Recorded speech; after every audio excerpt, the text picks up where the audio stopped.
राष्ट्रीय राजधानी में संक्रमण के चलते हाहाकार मचा हुआ है, जिस बीच सेवा भारती द्वारा दिल्ली के लोगों को राशन, दवाएं, प्लाज्मा, रक्त और अन्य जरूरत की चीजें दी जा रही हैं, जिसके लिए सेवा भारती ने हेल्पलाइन नंबर भी जारी किया है। ऑक्सीजन की किल्लत को लेकर दिल्ली हाईकोर्ट ने सरकार को ऑक्सीजन सिलेंडर बैंक बनाए जाने का सुझाव दिया, जिसको दिल्ली सरकार ने बताया बेहतर सुझाव। कांग्रेस नेता रणदीप सुरजेवाला ने कहा, कोरोना को हराएंगे, जीवन बचाएंगे अभियान के दूसरे चरण की शुरुआत। कांग्रेस का रास्ता है सेवा और समर्पण। देश की राजधानी दिल्ली में कोरोना वायरस के संकट के बीच मुख्यमंत्री अरविंद केजरीवाल ने प्रेस कॉन्फ्रेंस का ऐलान किया। दिल्ली में राशन कार्ड धारकों को 2 महीने तक मुफ्त में राशन दिया जाएगा और इसके अलावा दिल्ली में जितने भी ऑटो चालक व टैक्सी चालक हैं, उन सभी को 5-5 हजार रुपए की मदद दी जाएगी। वैश्विक महामारी कोविड-19 के चलते भारत में हालात बिगड़ रहे हैं, जिसको देखते हुए जेईई मेन 2021 के तहत मई सत्र की परीक्षा को स्थगित कर दिया गया है। इस संबंध में केंद्रीय शिक्षा मंत्री डॉक्टर रमेश पोखरियाल निशंक ने ट्वीट के जरिए जानकारी दी है। दिल्ली में उप मुख्यमंत्री मनीष सिसोदिया ने कॉमनवेल्थ गेम्स कॉम्प्लेक्स में कोविड केयर सेंटर का दौरा कर तैयारियों की समीक्षा की। दिल्ली के उप मुख्यमंत्री ने कहा, यहां एक छोटा ऑक्सीजन प्लांट लगाया गया है। इससे 15 बेड को लगातार ऑक्सीजन की आपूर्ति की जा सकती है। अभी यहां 175 मरीज हैं। जैसे ही दिल्ली में ऑक्सीजन की मात्रा और बढ़ जाएगी, हम इसे 500 की क्षमता पर लेकर जा सकते हैं। केंद्रीय स्वास्थ्य और परिवार कल्याण मंत्रालय के अनुसार वैक्सीनेशन अभियान के तहत तीसरे चरण में 18 से 44 साल के 4 लाख से ज्यादा लोगों को वैक्सीन की खुराक लगाई जा चुकी है। उत्तर प्रदेश अपर मुख्य सचिव सूचना नवनीत सहगल ने बताया, अब तक 4,22,000 गेहूं और खरीदा जा चुका है। ये क्रय की प्रक्रिया 15 जून तक संचालित रहेगी। चीनी मिलों में भी उत्पादन चल रहा है। यूपी में कांच के उद्योग को प्रोत्साहित कर देने के उद्देश्य से शराब की बोतलों के दाम 10 से 40 रुपए तक बढ़ा दिए गए हैं।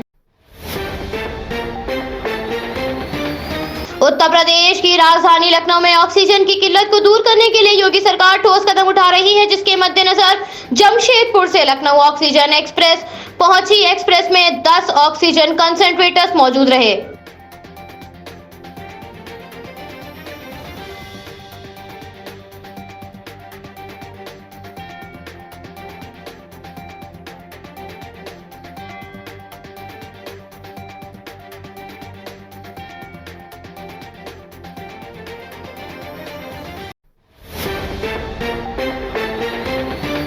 महामारी के समय प्रवासियों की बड़ी संख्या को मद्देनजर रखते हुए रेलवे ने कर्नाटक के अलग अलग हिस्सों से वाया झारखंड, बिहार के लिए स्पेशल ट्रेन चलाने की घोषणा की है। हैदराबाद के नेहरू जूलॉजिकल पार्क में 8 एशियाई शेर कोरोना संक्रमित पाए गए हैं।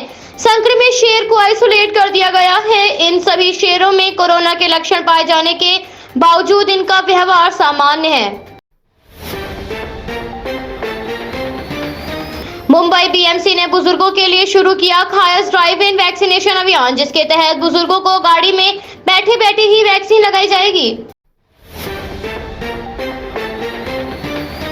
पंजाब के अमृतसर में पुलिस सड़कों पर कोविड दिशा निर्देशों का उल्लंघन कर रहे लोगों का कोरोना टेस्ट करा रही है।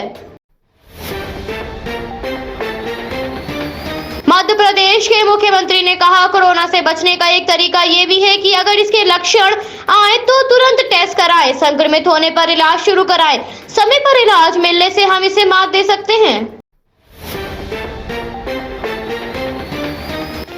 कैबिनेट मंत्री ब्रजेश पाठक ने सराहनीय कदम उठाते हुए होम आइसोलेट मरीजों के लिए दवा भेजने का काम शुरू किया है, जिसमें दवाओं के साथ साथ स्टीम मशीन और डॉक्टर की सलाह पर तैयार की गई मेडिसिन किट मरीजों को घर पर ही पहुंचाई जा रही है।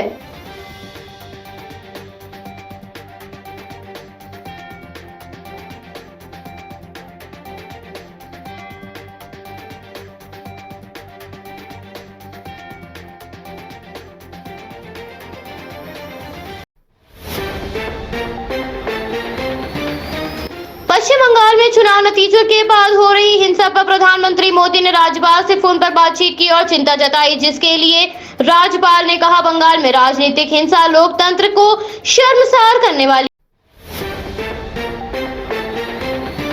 बंगाल में हो रही हिंसा पर भाजपा प्रवक्ता संबित पात्रा ने कहा, जल रहा है बंगाल। हमारे कार्यकर्ता लगातार फोन करके जान बचाने की गुहार लगा रहे हैं। साथ ही उन्होंने बंगाल हिंसा के लिए मुख्यमंत्री ममता बनर्जी को जिम्मेदार ठहराया। पश्चिम बंगाल में भाजपा के राष्ट्रीय अध्यक्ष जेपी नड्डा ने गोपाल नगर में हिंसा प्रभावित भाजपा कार्यकर्ताओं के घरों का दौरा किया। इस दौरान उनके साथ भाजपा नेता दिलीप घोष और लाकेट चैटर्जी भी मौजूद रहीं। पश्चिम बंगाल की मुख्यमंत्री ममता बनर्जी ने राज्य में चुनाव के बाद हिंसा को लेकर मुख्य सचिव, गृह सचिव, डीजीपी और कोलकाता सीपी की बैठक आयोजित की। पश्चिम बंगाल हिंसा को लेकर इंडिक कलेक्टिव ट्रस्ट ने भी सुप्रीम कोर्ट में याचिका दाखिल की है, जिसके लिए उन्होंने राज्य में कानून व्यवस्था कायम रखने के लिए केंद्रीय बल तैनात करने की मांग की। बंगाल में चुनाव के बाद भी जारी हिंसा के मध्य ट्विटर पर हैशटैग बंगाल बर्निंग नंबर 3 पर ट्रेंड करता हुआ नजर आया।